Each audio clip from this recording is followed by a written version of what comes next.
Bienvenue, merci de suivre les programmes de Prestige TV. Pour vous informer et au sommaire de cette édition du soir, don de sang à la promenade des Thiessois, une activité organisée et financée par les étudiants thiessois de l'université Cheikh Anta Diop. Bonne nouvelle pour les bénéficiaires de parcelles sur le site Mboudeumbour 4. Le président Macky Sall déclassifie les 484 hectares de la forêt classée de Thiès. Et puis la chronique du jour signée Mame Biram Gaye avant l'actualité nationale et la page des sports après l'actualité internationale viendra boucler ce journal. Dans un court instant, le développement.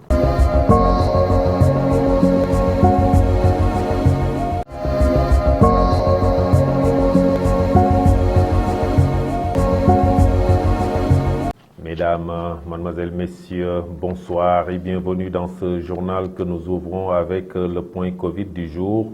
Le ministère de la Santé et de l'Action sociale a fait le point sur la situation virologique du jour.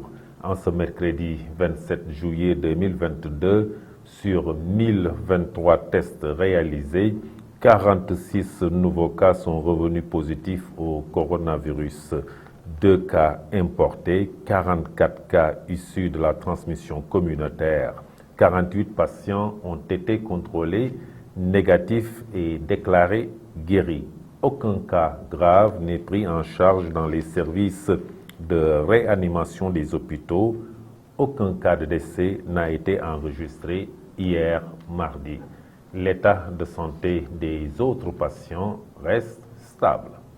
Je vous le disais tout de suite dans le sommaire, l'amicale des étudiants thiessois de l'université Cheikh Anta Diop a organisé ce mercredi une journée de don de sang à la promenade des Thiessois, une activité financée par la caisse de l'amicale des étudiants. Je vous propose de les écouter. Ils sont au micro de Isaac Daba, Fatou Kinegnan.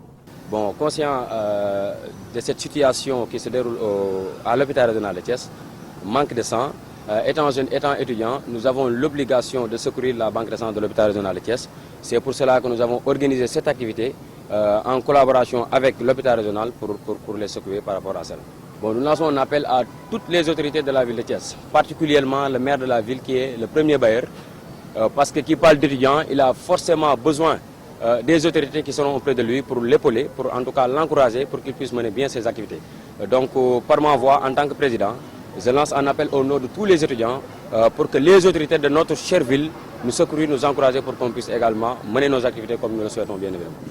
Nous instons les autres mouvements citoyens, les jeunes, tous les citoyens lambda à organiser ce genre de journée et à passer de temps en temps au niveau du banque de l'hôpital Amadou Sakhir Ndiéguène pour faire cet acte qui est un devoir pour chaque citoyen parce que le don de sang est l'unique moyen qui permet aux patients en besoin d'en acquérir.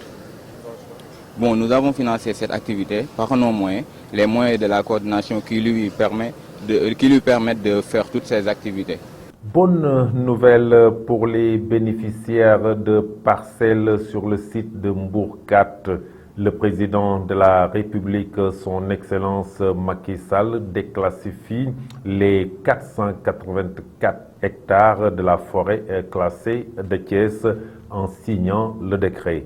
C'est le ministre de l'économie numérique Yankoba Diatara qui a fait l'annonce de la bonne nouvelle lors de l'émission. L'invité de la rédaction et c'est Pape Ablaye Mbeng qui recevait le ministre de l'économie. Je vous propose de l'écouter. Il est au micro de Prestige TV. Mais bon, un peu, mais vous savez, nous, les locaux sont derrière nous et nous, on n'estime même pas qu'il y a une remontée à faire. Ce qu'il y a simplement, c'est que nous, on a dit, on mettra tous les moyens légaux, vraiment, et politiques, pour que la victoire à Thiès soit la plus belle possible, la plus large. par un travail de terrain, par une rencontre avec les populations, par un partage de notre projet, mais également par la mobilisation politique de toutes les forces qui nous accompagnent. Ou dans nos sociétés, que souvent les évoquer et les maintenir dans le débat politique même, comme Madame la Présidente, c'est même faire la promotion donc, de ces contre-valeurs. Bien sûr. Or, nous, par nos valeurs, par notre éducation, par notre parcours, mais également, Président de la République, si en termes d'engagement politique, de déclaration et de position institutionnelle et politique, a maintes fois réaffirmé la position du Sénégal, que tant que Mungi, à la tête de ce pays, ces débats et ces thématiques ne seront jamais à l'ordre du jour. Merci au chef de l'État, merci au président Idrissa Seck, merci également à tous ceux qui ont travaillé donc, à l'aboutissement de ce projet, mais également de cette situation assez spécifique. Ah oui. Mais je pense que tout le mérite revient au président de la République qui a été très sensible à la situation des occupants de Mbourkat, mais également merci à l'engagement patriotique et républicain du président Idrissa Seck, donc qui a été d'un apport considérable pour l'aboutissement de ce projet et de ce contentieux. Absolument. Un ouf de soulagement pour les bénéficiaires des parcelles qui leur ont été attribuées par la mairie de la ville de Thiès depuis 2006. Je vous propose de suivre le reportage de Isaac Dabar Doudoudiaye. C'est en janvier 2021 que des maisons ont été démolies à Mbourkat et que la zone a été classifiée par l'État du Sénégal. Le président de la République, M. Macky Sall, a fait sortir un décret annonçant la déclassification de 484 hectares de la forêt classée de Thiès à Mbourkat, une situation que les habitants ont beaucoup appréciée. Nous écoutons leur réaction.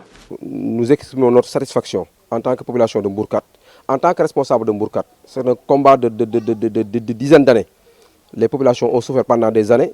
Vous avez vu, il y a, les courants le courant est entré, il y a aussi des branchements d'eau. Donc les populations sont déjà implantées. Il suffit juste de faire des alignements pour que les populations-là puissent bénéficier d'infrastructures de base. Donc nous remercions le président de la République. Nous attendons la publication du décret, mais nous attendons également la matérialisation du décret. Parce qu'entre la signature du décret, sa publication et la matérialité du décret, donc je pense qu'il y a un temps. Donc nous le félicitons et nous le remercions. Juste après les démolitions, nous demandons également à ce que les populations qu'il ait une pensée à ces populations qui ont été victimes de démolition. Ces populations qui étaient presque sur le point d'habiter dans leur maison, ou certains même qui avaient habité, qui en un beau jour ont vu leurs investissements tomber à l'eau. Donc nous lui demandons également d'avoir une pensée à ces personnes-là. S'il y a des possibilités de les indemniser, parce que c'est des populations de Thiès qui habitent à Thiès. L'ex-vice-président du collectif des habitants de Mbourkat a évoqué sa joie, mais signale aussi que le décret doit être accompagné d'une application. Donc moi j'attire l'attention surtout sur les autorités administratives, que le déclassement puisse servir uniquement aux populations, que ça ne serve pas à des hauts fonctionnaires dans des bureaux, qu'on attribue à des hectares, des mètres carrés, au détriment de ces populations. Il y a un recensement qui a été fait avec les autorités compétentes. Nous voulons que ce recensement-là, que le travail qui devra être fait par les autorités administratives suive le recensement fait avec l'ancien préfet Fodefal et le nouveau préfet qui est là. Parce qu'il y a un recensement qui a été fait par les autorités qui a recensé toutes les populations qui occupaient Mbourkat, quel que soit leur statut, certains qui avaient habité, certains qui avaient construit des petites maisons. Donc que ce recensement-là, que ce travail-là puisse prendre en compte toutes ces populations qui étaient là. Cependant, la joie s'est emparée de ceux qui revendiquaient cette cause. La réclamation ultime de ses habitants, c'est que ceux qui avaient subi des pertes puissent avoir une rémunération. Et nous parlons des élections législatives de 2022, dernier virage avant la fin de la campagne ce vendredi à minuit. Les coalitions en campagne sont toujours au contact des potentiels électeurs. Ces derniers veulent la prise en compte de leurs préoccupations. Ces jeunes que nos reporters ont rencontrés parlent d'en faire une priorité. Nous l'écoutons au micro de nos reporters. Bon, pour les élections législatives, on attend pour les députés que, une fois à l'Assemblée nationale, qu'ils proposent, pour qu'il y ait là-bas aux besoins de la population. Proposer des lois qui permettent aux populations d'être dans de bonnes conditions, surtout dans les quartiers, dans les communes et dans les régions. D'accord, comme toute élection, les candidats doivent présenter leur programme, leur bilan, ou bien parfois même faire des promesses qu'une fois à l'Assemblée nationale, ils auront aux besoins de la population. Donc voilà, on entend toujours leurs promesses et on espère bien qu'il sera réalisé.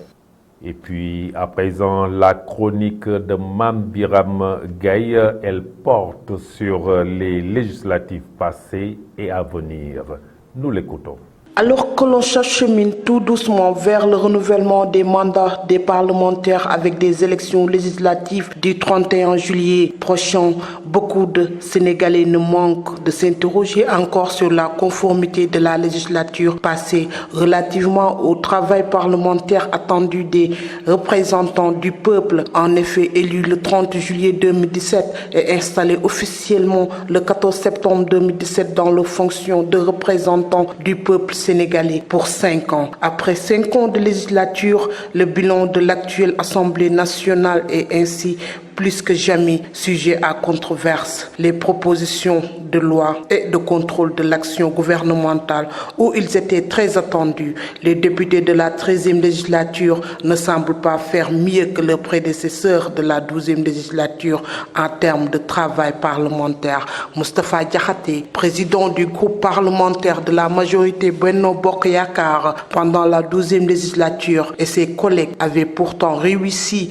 à poser des jalons importants car en 5 ans, la 12e législature avait réussi à tenir 234 séances plénières, adopter 156 projets de loi, poser 92 questions d'actualité au gouvernement, 37 questions écrites suivies de 27 réponses, 11 questions orales et tenu 5 sessions extraordinaires, 4 débats d'orientation budgétaire, tout en votant une motion de censure rejetée et 3 résolutions. Aujourd'hui, des 5 années de cette 13e législature, on retient plutôt une législature dont le travail a été pollué par divers scandales impliquant des députés, notamment du groupe de la majorité parlementaire. Il s'agit de l'affaire de trafic présumé de faux billets de banque impliquant Seydina Fall alias Bougazeli, alors député membre du parti au pouvoir Alliance pour la République APR. Près d'1 an après, c'est au tour des 2 autres députés du groupe majoritaire de faire l'objet d'une citation dans une affaire de trafic présumé de passeports diplomatiques. Il s'agit de El Hadji Mamadou Sall et Boubacar Biaye. À ces dossiers scandaleux dans lesquels des députés de la 13e législature sont cités, il faut également la mission d'information parlementaire sur la mise en œuvre du programme décennal de lutte contre les inondations qui a tiré un bilan satisfaisant de ce programme, malgré les interrogations sur l'utilisation des 766 milliards dégagés par l'État en raison de la persistance des problèmes des inondations à Dakar et à l'intérieur du pays. Il y a également l'enquête parlementaire sur l'affaire des 94 milliards qui a blanchi l'ancien directeur général des domaines Mamour Diallo, alors que l'OFNAC a été saisi d'une plainte déposée par le député Ousmane Sonko après investigation, a demandé au procureur de la République dans un rapport d'ouvrir une information judiciaire, tout en espérant que le 14e législature fera mieux que la 13e.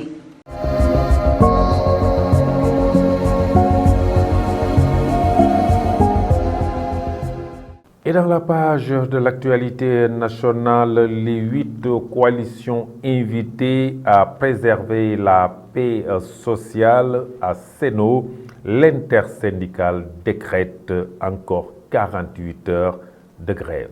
La page de l'actualité nationale porte la signature de Adji Aramsek. Démarrons l'actualité nationale en parlant de législative. Dans un communiqué, le comité de médiation constatant et déplorant les multiples incidents qui ont émaillé la campagne électorale invite les coalitions engagées à préserver la paix sociale en vue de permettre l'exercice du droit de suffrage dans un climat de sérénité le jour du scrutin. Il invite les 8 coalitions en lice a accepté le verdict des urnes et a usé des voies légales de recours en cas de contestation de la régularité des opérations électorales. À cela s'ajoute la révision du code électoral, la réactualisation du pacte républicain et surtout la mise en place d'un cadre permanent de dialogue politique ouvert à tous. Parlons à présent de Sen'Eau. L'intersyndicale de la Sen'Eau remet encore 48 heures de grève après évaluation du premier plan d'action réussi à 85%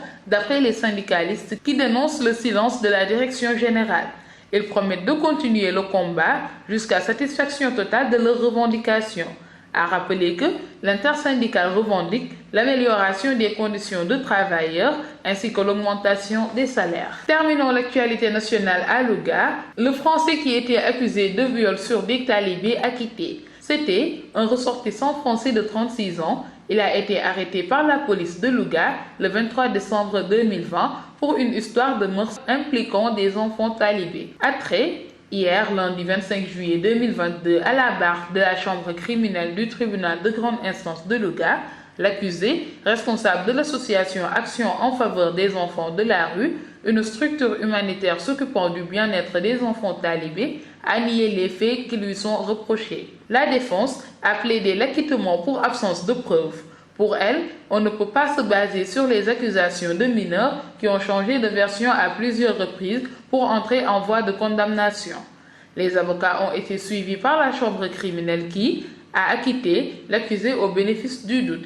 Il séjournait en prison depuis le 27 décembre 2020. C'en est tout pour l'actualité nationale de ce jour.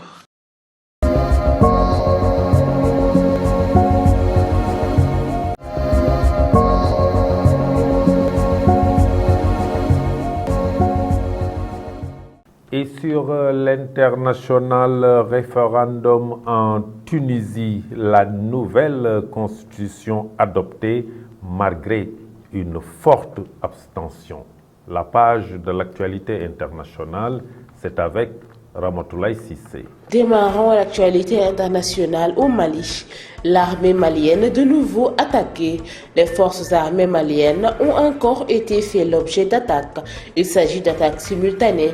L'une a eu lieu tout dans la matinée de ce mercredi 27 juillet 2022 au niveau des postes Fama de Kwalumbu, non loin de Mouridja, Nara et de Sokolo, à proximité de Diabalé dans la région de Ségou. Aussi renseigne l'armée malienne, des tentatives d'infiltration terroriste ont visé l'un des checkpoints du camp Amadoun Bokari, Bari, Dibalobo et la cité de l'armée de l'air à Sévaré aux environs de 1 heure. Le bilan n'est pas encore communiqué. En RDC, 3 membres de la mission des Nations Unies MONUSCO et 7 manifestants ont été tués à Butembo, 3e ville du Nord Kivu dans l'est de la République démocratique du Congo, au 2e jour de manifestation anti-casque bleu, a-t-on appris du chef de la police urbaine. Le bilan provisoire est de 3 morts parmi les membres de la MONUSCO, 2 Indiens et un Marocain, et un blessé. Et du côté manifestant, 7 morts et plusieurs blessés ont été enregistrés, a déclaré le colonel Paul Goma, chef de la police de Butembo. En Tunisie, le référendum, la nouvelle constitution adoptée malgré une forte abstention, selon des résultats officiels préliminaires, 94,6% des électeurs tunisiens qui se sont rendus aux urnes ont voté oui à l'adoption de la nouvelle constitution. Le président Kais Saïd a engrandé un succès avec l'adoption à une large majorité d'une nouvelle constitution qui lui octroie de vastes prérogatives au risque de mettre en péril la jeune démocratie tunisienne. Mais le faible taux de participation entame la légitimité du processus selon ses opposants. Mesdames et messieurs, c'en est tout pour l'actualité internationale.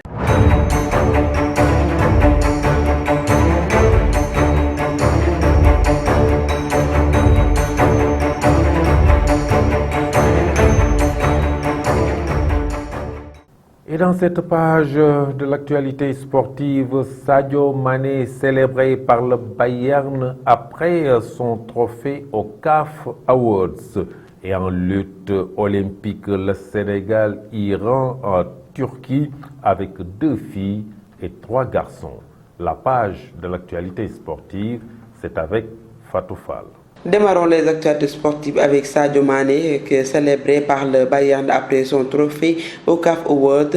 Certes, il a été récompensé par ses performances avec l'équipe nationale du Sénégal et Liverpool, mais Sadio Mané rend fier le Bayern Munich qu'il a rejoint cet été. Élu meilleur joueur africain de l'année jeudi dernier pour la 2e fois de sa carrière. La 2e fois d'affilée, l'attaquant sénégalais de 30 ans a donc été félicité par l'ensemble de son nouveau club, dont le légendaire gardien de but Olivier Kahn. Gagner ce titre une fois est vraiment exceptionnel, mais le gagner 2 fois, c'est historique et génial. Tu peux en être fier et nous sommes fiers de toi, Ser Sadio, a écrit le club allemand sur Twitter. Ensuite, lutte olympique, le Sénégal ira en Turquie avec 2 filles et 3 garçons. Du 8 au 18 août 2022 en Turquie vont se dérouler les Jeux olympiques, jeux auxquels va participer le Sénégal en lutte olympique, et le Sénégal va présenter 5 athlètes composés de 2 filles, Anta Babou, Sofietou Goudiaby, et 3 garçons, Mamadou Diouf, Omar Faye et DJ Owen Diatta. Terminons avec Eurofin féminin 2022. Les Anglais assomment la Suède et s'offrent une finale à domicile. Autre de l'Euro, l'équipe anglaise a tenu son rang de favorite. Les Lyonnaises se sont défaites mardi à Suédoise sur le score impitoyable de 4-0 et ont décroché le billet pour la finale de la compétition à domicile. Dans le stade de Wembley, les Anglaises seront opposées dimanche en finale au vainqueur de la rencontre entre l'Allemagne et la France. C'est tout pour les actualités sportives. Merci Fatou Fall pour cette page de l'actualité sportive qui vient boucler cette édition du soir que j'ai eu l'honneur de vous présenter. Merci de l'avoir suivi. Passez une excellente fin de soirée. Au revoir.